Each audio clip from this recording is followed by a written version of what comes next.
ചില പ്രേക്ഷകരൊക്കെ ചോദിക്കുന്നുണ്ട് ഈ അടിയന്തരാവസ്ഥ പ്രഖ്യാപിക്കുന്നതിൻ്റെ പശ്ചാത്തലം അതൊക്കെ ചോദിക്കുന്നുണ്ട്. അലഹബാദിലെ ഒരു കോടതി വിധിയാണ് അടിയന്തരാവസ്ഥ പ്രഖ്യാപിക്കാൻ ഇന്ത്യയിൽ കാരണമായത്. നിങ്ങൾക്കറിയുന്നത് പോലെ ഇന്ത്യൻ ഭരണഘടനയിൽ ആർട്ടിക്കിൾ 352 എന്നൊരു വകുപ്പുണ്ട്.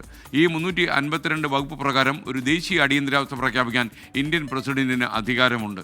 നമ്മുടെ സുരക്ഷയിൽ അപകടം ഉണ്ടാക്കുകയോ അല്ലെങ്കിൽ ആംഡ് റിബല്യൻ സായുധ കലാപം ഉണ്ടാക്കുകയോ ഒക്കെ ചെയ്യുന്ന സാഹചര്യം വിലയിരുത്തി ഇന്ത്യൻ പ്രസിഡന്റിന് അടിയന്തരാവസ്ഥ ഇന്ത്യയിൽ പ്രഖ്യാപിക്കാം. ഇങ്ങനെ പ്രഖ്യാപിച്ച അടിയന്തരാവസ്ഥയായിരുന്നു 1975 ജൂൺ 25-ാം തീയതി രാത്രിയിൽ വന്നത്. ഒരു സന്ദർഭം കൂടി ഞാൻ പ്രിയപ്പെട്ട പ്രേക്ഷകരോട് പറയാം. മൗലികാവകാശങ്ങൾ നമ്മുടെ ഭരണഘടനയുടെ ഏറ്റവും നല്ല രണ്ട് സംഭവത്തിലൊന്ന് നമ്മുടെ മൗലികാവകാശങ്ങളും അതുപോലെ നമ്മുടെ അവകാശങ്ങൾ കടന്നുചാടിയാൽ അത് പരിശോധിക്കാനുള്ള ജുഡീഷ്യറിയുടെ അധികാരവുമാണ്. അപ്പോൾ ഇത് രണ്ടും ഇല്ലാതായി എന്നുള്ളതാണ് ഈ അടിയന്തരാവസ്ഥ കാലത്തുണ്ടായത്. അപ്പോൾ ഈ അടിയന്തരാവസ്ഥ രാജ്യത്തോട് പ്രക്ഷേപിക്കേണ്ടി വന്ന ഒരു പ്രക്ഷേപകനായ സ്റ്റേഷൻ ഡയറക്ടറെ ഞാൻ ഡൽഹിയിൽ വെച്ച് പരിചയപ്പെട്ടു. അദ്ദേഹത്തിനാണ് ആ തലവിധി ഉണ്ടായത്. അദ്ദേഹം വീട്ടിൽ കിടന്ന് ഉറങ്ങുകയായിരുന്നു. രാത്രിയിൽ അദ്ദേഹത്തെക്കുറിച്ച് പോലീസുകാർ വന്ന് വിളിച്ചുണർത്തി. അദ്ദേഹം മുറിക്ക് പുറത്തിറങ്ങിയപ്പോൾ ഡൽഹി നഗരത്തിലാകെ പട്ടാളം ഇറങ്ങിയിരിക്കുന്നു. അദ്ദേഹത്തിനൊന്നും മനസ്സിലായില്ല. വണ്ടിയിൽ കയറൂ എന്ന് പറഞ്ഞു. അപ്പോൾ തോക്കുചുണ്ടിയിൽ നിൽക്കുന്ന പട്ടാളക്കാരോട് മറ്റു ചോദ്യങ്ങൾ ചോദിക്കാൻ അദ്ദേഹത്തിനായില്ല. അദ്ദേഹം വണ്ടിയിൽ കയറി പ്രധാനമന്ത്രിയുടെ ഓഫീസിലേക്ക് നേരിട്ട് കൊണ്ടുപോയി. പ്രധാനമന്ത്രി ഉറക്കമൊക്കെ ഇല്ലാത്ത രീതിയിൽ കണ്ണൊക്കെ ചുമന്ന് ഇന്ദിരാഗാന്ധി അവിടെയുണ്ട്. തൊട്ടടുത്ത മുറിയിൽ സഞ്ജയ് ഗാന്ധിയുമുണ്ട്. അദ്ദേഹം ഇന്ദിരാഗാന്ധി ഒന്നും പറഞ്ഞില്ല.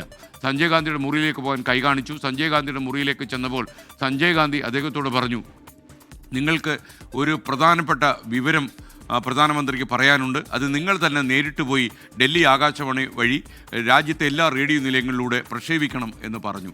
അദ്ദേഹത്തിനൊന്നും മനസ്സിലായില്ല. പ്രധാനമന്ത്രി രാജ്യത്തോട് എന്താണ് പറയാൻ പോകുന്നത് എന്നറിയില്ല, അതും ഈ നട്ടപ്പാതിരേക്ക്. എന്തായാലും അദ്ദേഹം അത് റെക്കോർഡ് ചെയ്തു. ആദ്യത്തെ വാചകം കേട്ടപ്പോൾ തന്നെ അദ്ദേഹം തകർന്നുപോയി. ഇന്ത്യയിൽ അടിയന്തരാവസ്ഥ പ്രഖ്യാപിച്ചു എന്നായിരുന്നു പ്രധാനമന്ത്രിയുടെ വാക്കുകൾ. രാജ്യത്തെ കലാപകാരികൾ സമാധാനം കെടുത്തുന്നു, രാജ്യത്തെ നാശത്തിലേക്ക് നയിക്കുന്നതുകൊണ്ട് ഇന്ത്യയിൽ അടിയന്തരാവസ്ഥ പ്രഖ്യാപിക്കുന്നു എന്ന് 3-4 ലൈൻസിലുള്ള പ്രഖ്യാപനമായിരുന്നു അന്ന് ഇന്ദിരാഗാന്ധി നടത്തിയതെന്നാണ് ഈ സ്റ്റേഷൻ ഡയറക്ടറായിരുന്ന ഈ പ്രക്ഷേപകൻ സാക്ഷ്യപ്പെടുന്നത്. എന്നിട്ട് അദ്ദേഹത്തെ പട്ടാളക്കാർ വണ്ടിയിൽ കയറ്റി ഡൽഹി ആകാശവാണി നിലയത്തിൻ്റെ ഉള്ളിലേക്ക് കൊണ്ടുപോയി. അവിടെ നിന്ന് അവരുടെ സാന്നിധ്യത്തിൽ തന്നെ അദ്ദേഹം പ്രക്ഷേപണ മുറിയിലേക്ക് കയറി.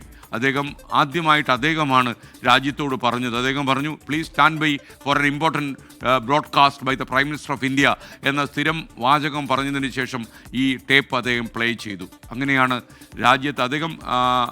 രാജ്യത്ത് അടിയന്തരാവസ്ഥ പ്രഖ്യാപിക്കുന്നു എന്ന ഇന്ദിരാഗാന്ധിയുടെ പ്രഖ്യാപനം എല്ലാ റേഡിയോ നിലയങ്ങളിലൂടെ പ്രക്ഷേപണം ചെയ്ത് അദ്ദേഹത്തിന് സമാധാനം കിട്ടു എന്നുള്ള കാര്യം പറയാമല്ലോ. കാരണം ആജീവനാന്തം ജയിലിൽ കിടക്കാൻ വരെ പറ്റുന്ന ഒരു കുറ്റമാണ് അദ്ദേഹം വേറെ ഇതിൽ ചെയ്തിരിക്കുന്നത്.